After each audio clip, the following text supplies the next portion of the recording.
रोज रात को सोने से पहले बोलने चाहिए ये दो शब्द, जीवन की सभी समस्याएं दूर हो जाएगी। दोस्तों, इस प्राचीन कथा के माध्यम से हम आपको बताते हैं कि रोज रात को सोने से पहले कौन से दो शब्द बोलने चाहिए, इन शब्दों का इतना महत्व क्यों है और ये दो शब्द बोलने से कौन कौन से फल मनुष्य को प्राप्त होते हैं। तो इसे जानने के लिए आप इस प्राचीन कथा को जरूर सुने। तो चलिए शुरू करते हैं। प्राचीन समय की बात है। मेधकर नाम की एक अत्यंत सुंदर नगरी थी। उस नगरी में सुनंद नाम का एक अत्यंत ज्ञानी ब्राह्मण रहता था। वह ब्राह्मण ब्रह्मचार्य व्रत को पालन करने वाला था। अहंकार से रहित, वेद शास्त्रों में प्रवीण तथा भगवान श्री कृष्ण का भक्त था। वह नित्य भगवान श्री कृष्ण की पूजा आराधना करता था। फिर एक दिन उस ब्राह्मण ने गोदावरी स्थित सभी तीर्थ यात्रा करने का निश्चय किया और वह कुछ साथियों के साथ तीर्थ यात्रा पर निकल गया। वह गोदावरी नदी के किनारे स्थित वज्र तीर्थ, तारा तीर्थ, कपिला संगम, अष्ट तीर्थ तथा अंबिकापुरी आदि का दर्शन करते हुए वह विवाह मंडप नाम के नगर में पहुंच गया। वह उस नगर में पहुंचकर वहां के सभी घरों में स्थान मांगने लगा।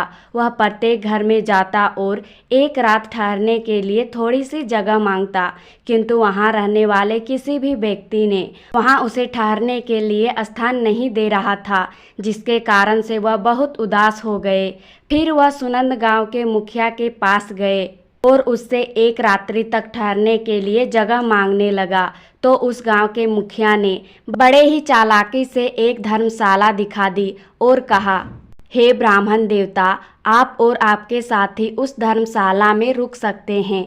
मुखिया की बात सुनकर सुनंद को बड़ी प्रसन्नता हुई। वह अपने साथियों के साथ उस धर्मशाला के पास गया तो देखा वहाँ कोई नहीं है। धर्मशाला वीरान पड़ी हुई है। एक पक्षी भी उस स्थान पर दिखाई नहीं पड़ रहा था।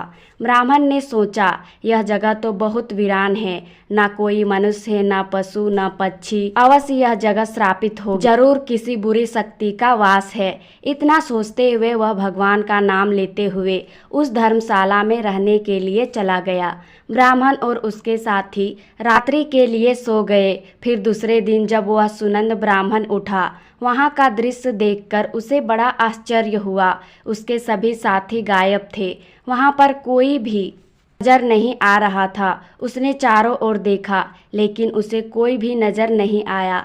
उसने आवाज़ भी लगाई, लेकिन किसी ने कोई जवाब नहीं दिया, जिससे सुनंद बहुत दुखी हो गया। वह सोचने लगा, मेरे साथी अचानक कहाँ गायब हो गए, कहीं उसके साथ कोई अशुभ घटना तो नहीं घटी।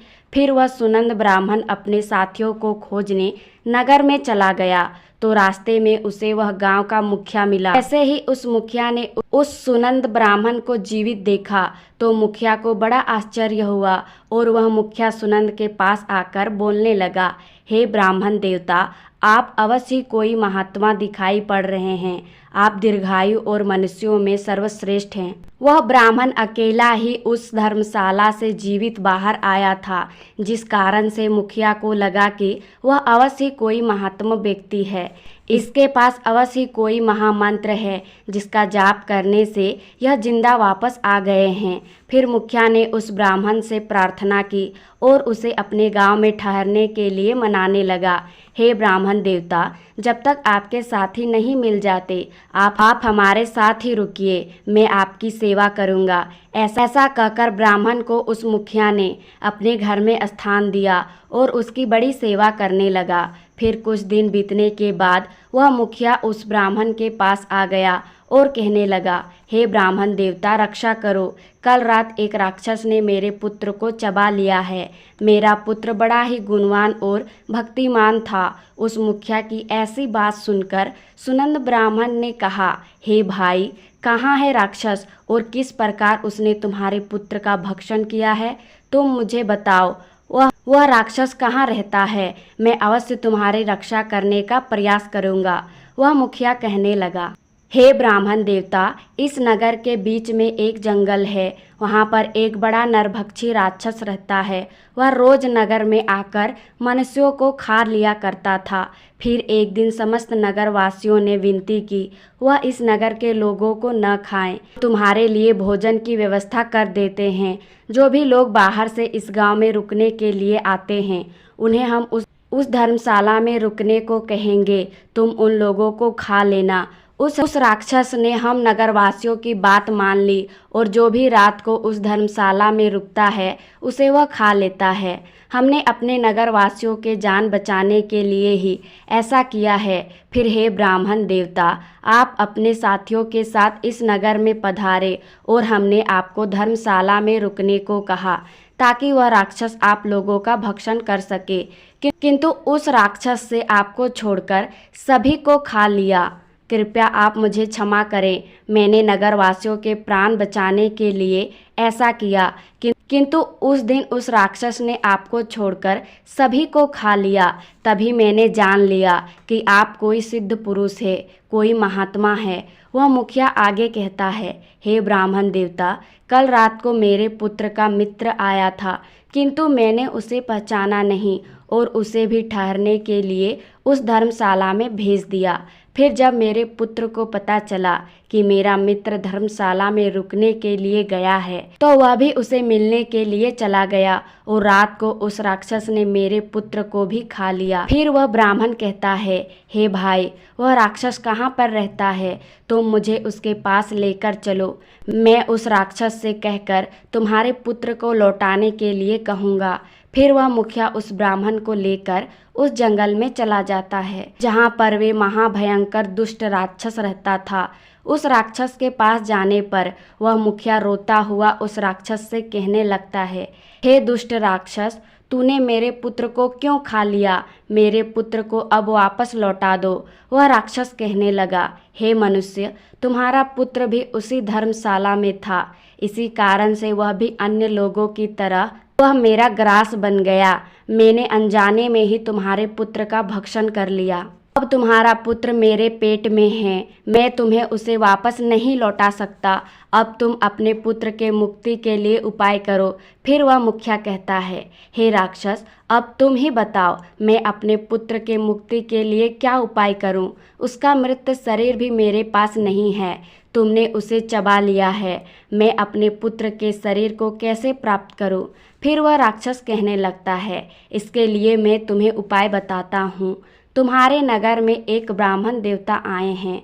उस रात वे मंत्र का जाप कर रहे थे, जिसके प्रभाव से मैं उन्हें खा नहीं सका। यदि वह ब्राह्मण देवता आकर मेरे ऊपर उस मंत्र का जाप कर दे, जल छिड़क दे, तो मुझे इस राक्षस के शरीर से मुक्ति मिल जाएगी और तुम्हें तुम्हारा पुत्र का शरीर भी मिल जाएगा। तब वह मुखिया के साथ खड़ा हुआ सुनंद ब्राह्मण कहने लगा, हे राक्षस, वह ब्राह्मण मैं ही हूँ जिसे उस रात तुमने खा नहीं पाया। फिर वह राक्षस सुनंद की तरफ देखता है और प्रणाम करते हुए कहता है, हे ब्राह्मण देवता, आपके दर्शन करके मैं धन्य हुआ। कृपया आप मुझे इस श्राप से मुक्ति दिलाओ। मैंने इस राक्षस का शरीर धारण करके बहुत पाप किए हैं। तब वह ब्राह्मण कहता है, हे राक्षस, तुम मुझे बताओ कि किस कारण से तुम्हें ये शरीर प्राप्त हुआ है। तब वह राक्षस कहने लगता है, पहले के समय में मैं एक किसान था, इसी नगर के पास में खेती किया करता था।